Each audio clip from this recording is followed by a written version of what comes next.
Hello friend, good morning all of you. आप सभी का हमारे अपने YouTube channel SK education world में स्वागत है। आज हम लोग हिंदी व्याकरण के स्टार्टिंग हिंदी व्याकरण के स्टार्टिंग जो प्रश्न है, व्याकरण किसे कहते हैं, इसके बारे में जानेंगे और समझेंगे। सबसे फर्स्ट प्रश्न है कि व्याकरण किसे कहते हैं। यहाँ हमारा प्रश्न है, व्याकरण किसे कहते हैं। तो व्याकरण बाबू, व्याकरण वह विद्या है जिसके द्वारा हमें शुद्ध शुद्ध लिखना, शुद्ध शुद्ध पढ़ना तथा शुद्ध शुद्ध बोलना आए, उसे व्याकरण कहते हैं। जिसे हम एग्जाम्पल में देखते हैं, राम जाति है, तो आपको बताना है कि ये राम जाति है, ये शुद्ध है कि गलत है, आपको बताना है। तो यही चीज़ तो हमको बताता है, व्याकरण हमें क्या बताता है कि राम जाति है जो क्या है, गलत है। इसका शुद्ध और शुद्ध वाक्य होगा राम जाता है। क्या होगा? राम जाता है। ये जो होगा ये गलत होगा, ये और ये सही होगा। राम जाति नहीं होगा, इससे शुद्ध, इसका अर्थ शुद्ध इसका वाक्य होगा राम जाता है। इसी तरह से कहेंगे कि तुम बैठो, व्याकरण में हम कहेंगे किसी को तुम बैठो, यह बिल्कुल गलत है। जबकि इसको हिंदी व्याकरण के रूप में देखा जाए तो इसका शुद्ध होगा आप बैठिए, इसका शुद्ध सेंटेंस होगा आप बैठिए। तो इस तरह से यही व्याकरण है। व्याकरण जो है हमें शुद्ध शुद्ध बोलना, शुद्ध शुद्ध पढ़ना तथा शुद्ध शुद्ध लिखना सिखाता है, जिसे हम व्याकरण कहते हैं। इसी के माध्यम से हिंदी की जितने भी पुस्तकें लिखी जाती हैं वो व्याकरण के माध्यम से ही लिखी जाती है।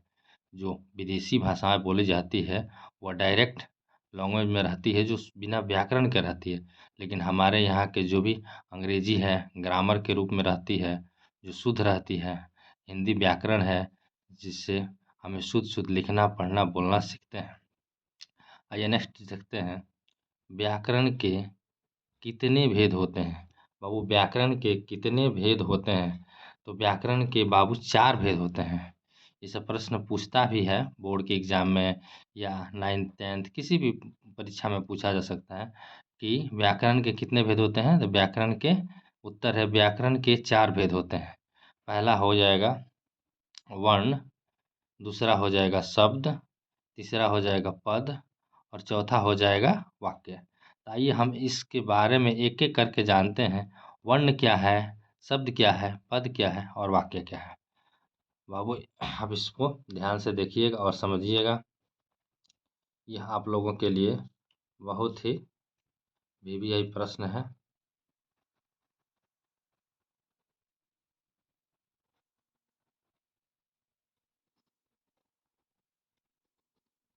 पहला है, वर्ण किसे कहते हैं।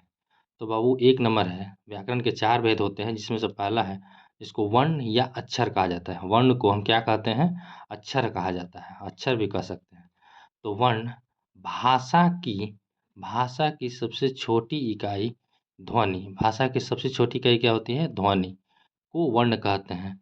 अर्थात इसको इसको दूसरे भाषा में भी हम परिभाषित कर सकते हैं, जिसका खंड या टुकड़ा ना हो, जिसका जिसका खंड या टुकड़ा ना हो, उसे भी हम वर्ण या अक्षर कहते हैं। जैसे क, ख, ग, घ, ओ, आ, ई। ये जो होता है सबसे छोटी इकाई होता है। जो हमारा अक्षर होता है, अक्षर का सबसे छोटी इकाई क, ख, ग और ओ, आ ही होता है। इसी से हमारा पूरा शब्द बनता है, शब्द से वाक्य बनता है और वाक्य से बड़ा बड़ा सेंटेंस और पुस्तकें बनती हैं। नेक्स्ट है, शब्द किसे कहते हैं। शब्द शब्द का परिभाषा होता है बाबू, वर्णों के मिलने से। वर्ण मतलब होता है क ख ग घ। ये जो मिल, जैसे क ख ग, ये र ल व, ये सब जो भी चीज़ है क ख ग घ आ में, जैसे क और ल जोड़ देंगे तो क्या हो जाएगा? कल। वर्णों के मिलने से जो सार्थक शब्द बनता है, वर्णों के मिलने से जो सार्थक शब्द बनता है उसे शब्द कहते हैं। अब सार्थक शब्द क्या होता है? जैसे राहुल, किताब, कलम। इसमें क्या है? सब क ख ग घ से बना हुआ है, अ आ से बना हुआ है। इसमें जो है सार्थक मतलब होता है सही शब्द बनता है। जैसे कलम, क भी मिला है, ल भी मिला है और म भी मिला है। ये क ख ग का अक्षर है, क ख क से ज्ञ तक व्यंजन वर्ण का जो शब्द अक्षर है उसको हम मिला देंगे तो उसका अगर सार्थक कोई शब्द बने यानी सही बने, उसी को हम क्या कहेंगे? शब्द कहते हैं बाबू। जैसे क ट ह ल कटहल, जैसे किताब किताब, राहुल, ये सब क्या है?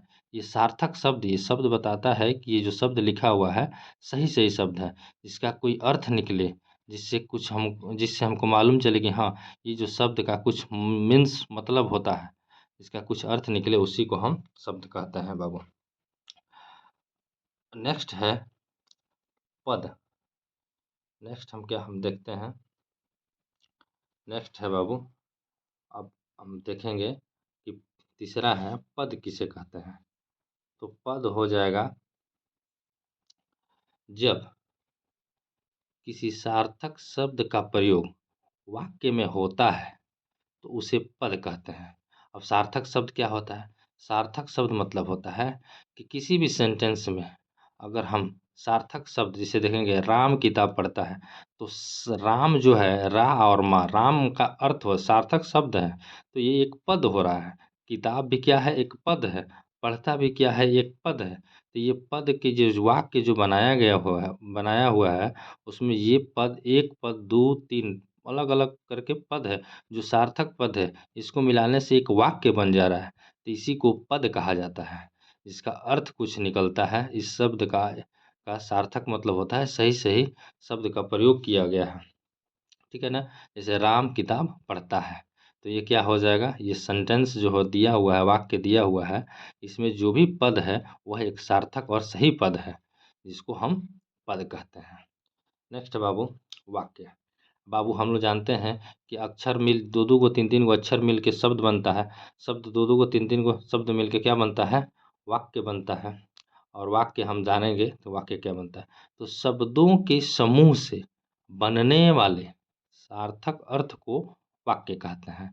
जैसे मैं पढ़ता हूँ, राम खाता है, तो मैं भी एक सार्थक शब्द है, पढ़ता भी एक सार्थक शब्द है, हूँ भी एक सार्थक शब्द है, और तीनों को मिला देते हैं, मैं पढ़ता हूँ, तो एक वाक्य बन गया। इसी तरह दिया है राम खाता है, तो राम भी एक सार्थक शब्द है। राम क्या है? नाम है, सार्थक एक शब्द है, अच्छा शब्द है, इसका मीनिंग्स है कुछ कि नाम है। खाना खाता है, राम खाता है, तो खाता भी ये क्या है? ये सार्थक शब्द है। तो इससे मिलाने से क्या बन गया? एक सेंटेंस बन गया। जैसे कहेंगे वे लोग पटना जाते हैं, तो वे लोग भी एक शब्द है, पटना भी शब्द है, और जाते भी शब्द है। तो इस तरह से तीनों को एक साथ मिला देते हैं, तो वे लोग पटना जाते हैं। तो बाबू छोटा छोटा अक्षर जो मिलता है, अक्षर मिल के शब्द बनता है, शब्द मिल के क्या बनता है? वाक्य बनता है, और वाक्य मिल के एक बड़ा बड़ा सेंटेंस, बड़ा बड़ा बुक जो लिखते हैं, जो भी कहानी लिखते हैं, वाक्य बन के हमको छप जाता है, जिससे बड़ा बड़ा चैप्टर तैयार हो जाता है। तो इसी के बारे में हम लोगों ने जाना। आप सभी इसको गौर कीजिएगा और व्याकरण क्या है इसको ज़रूर ध्यान दीजिएगा। That's all. Thanks for watching.